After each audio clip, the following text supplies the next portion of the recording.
Ben-Hur ist das Remake vom gleichnamigen Film aus dem Jahr 1959, wo wiederum ein Remake ist vom gleichnamigen Film aus dem Jahr 1925. Und es geht um den Judah Ben-Hur, der eigentlich in guten Verhältnissen lebt, der so ein bisschen ein Adeliger ist, sogar blaues Blut hat.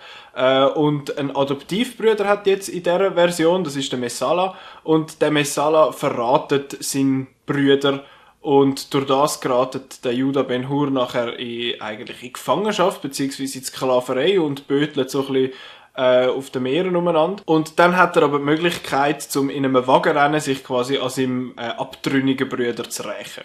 Niemand glaubt auf der ganzen weiten Welt irgendwo überhaupt hat ein Remake von Ben-Hur wollen.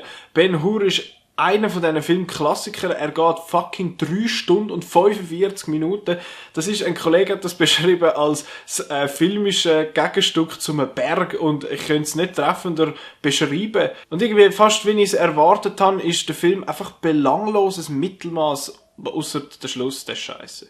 Das Einzige, was ich jetzt finde, ist gelungen, sind die ganzen Special Effects.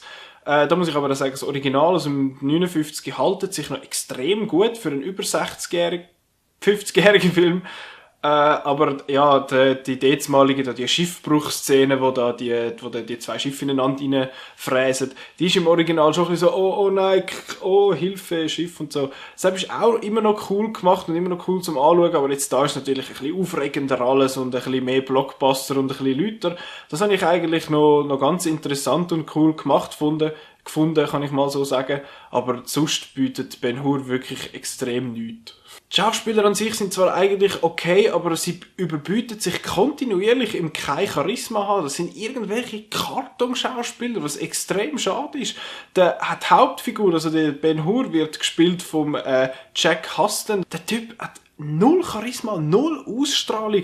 Ich habe nie irgendwie gefunden, der Ben-Hur, der muss am Schluss gewinnen. Ich habe ja gewusst, dass er gewinnt. Ich habe das Original gesehen. Und das Gleiche gilt für den Toby Kebbell, den ich eigentlich nicht schlecht finde, aber der hat in letzter Zeit einfach auch nicht so gute Filme gemacht. Und auch da, und seine Figur, der Messala, ist wirklich mit Abstand die schwächste. Der wäre eigentlich so eine interessante Figur vom Konzept her, der Brüder von dem Adligen, der Adoptivbrüder jetzt in dem Fall. Im Original ist es einfach ein Kindheitsfreund, wenn ich mich recht erinnere.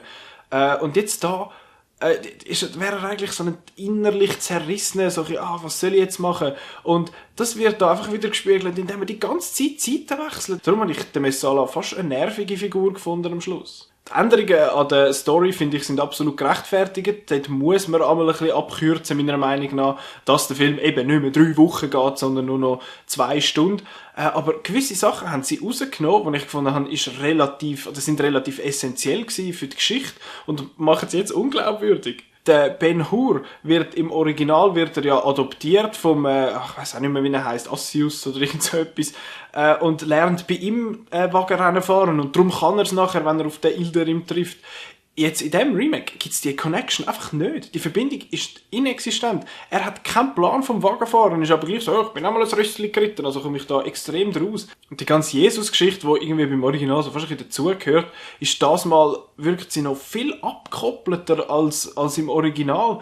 Total unnütz. Im Original, der Vergleich zum Original musst du einfach machen bei so einem Film. Wenn du so einen Film, ein Remake davon machst, dann musst du damit leben, dass man mit dem Original verglichen wird. Und genau das mache ich jetzt auch. Das Original hat der Jesus vor allem in den ersten 3 Stunden sehr subtil behandelt. Man weiss, es gibt ihn in dieser Welt, man sieht ihn mal so ein bisschen. Aber es ist immer so ein bisschen ein Mysterium und dann kommt da der Epilog, den ich auch dort nicht gut finde. Aber so etwas Subtiles, das kennt das Remake nicht. Es wird alles voller Hahn in die Fresse reingeschlagen mit dem Hammer. So, schau mal, das ist im Fall dann der Jesus und der ist im Fall cool und den müsst ihr jetzt im Fall gut finden. Und auch mit dem Wagenrennen.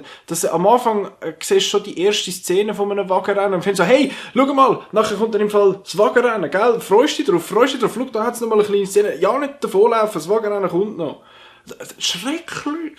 Und je mehr, dass ich über den Film nachdenke, desto mehr merke ich, dass mich nicht einmal der Film an sich stört, sondern einfach seine reine Existenz. Weil es ist so ein bisschen die Verkörperung sozusagen von dem, was alles falsch ist mit Hollywood. Man nimmt so einen monumentalen Film, so einen über weite Massen verbreitet geliebten Film und macht irgend so ein mittelmäßiges, liebloses, belangloses Remake davon. Das ist eine ganz schreckliche Entwicklung, die Hollywood da durchmacht. Und das Traurige bei Ben Hur vor allem finde ich ja, dass er nicht einmal richtig schlecht ist. Er ist mittelmäßig bis schlecht. Er ist technisch eigentlich okay. Aber der Film wird man einfach wieder vergessen und immer wieder als Beispiel bringen zum, schau mal, so macht man ein Remake nicht. So, und um nochmal zu Ben Hur, zum Film selber zurückkommen und nicht, was ist alles falsch mit Hollywood. Ich empfehle den Film kaum jemandem. Er hat mittelmäßig bis schlechte Schauspieler. Die Story wirkt irgendwie so ein bisschen verhackt. Das Wagenrennen ist nicht einmal spektakulärer als im Original. Die Jesus-Geschichte wirkt abgekoppelt und irgendwie unnütz. Die letzten 15 Minuten sind echt schlecht und machen den Film gerade nochmal ein bisschen schlechter. Aber ich empfehle ihn vor allem nicht, um so etwas nicht zu unterstützen. Ein Remake von so einem Film soll man einfach nicht machen. Geht lieber in den Laden, kauft euch Ben Hur auf das Original, also der Film aus 1959, auf DVD oder Blu-ray für, was weiß ich, 6 Stutz. Und nehmt euch die 3 Stunden 45 Minuten Zeit, wo der Film jetzt halt geht. Es ist immer noch sehr, sehr ein beeindruckender Film bis heute mit dieser ganzen Aufmachung und dort ist eben noch vieles echt und wenn du auch siehst, wie das Licht scheisse ist und wie die Hintergründe gemalt sind oder so, das hat einfach irgendwie einen gewissen Charme immer noch im Gegensatz zu dem Film jetzt, wo kein Charme, überhaupt gar nichts hat, ausser dass ich den irgendwie im Jahr schon längstens wieder verdrängt und vergessen habe.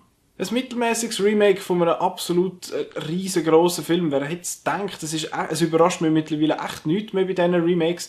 Ich bin mal gespannt auf die glorreichen 7. Der könnte noch glatt werden, der sieht noch witzig aus. Ich danke euch vielmals, dass ihr das Video angeschaut habt und ich sehe euch beim nächsten Mal.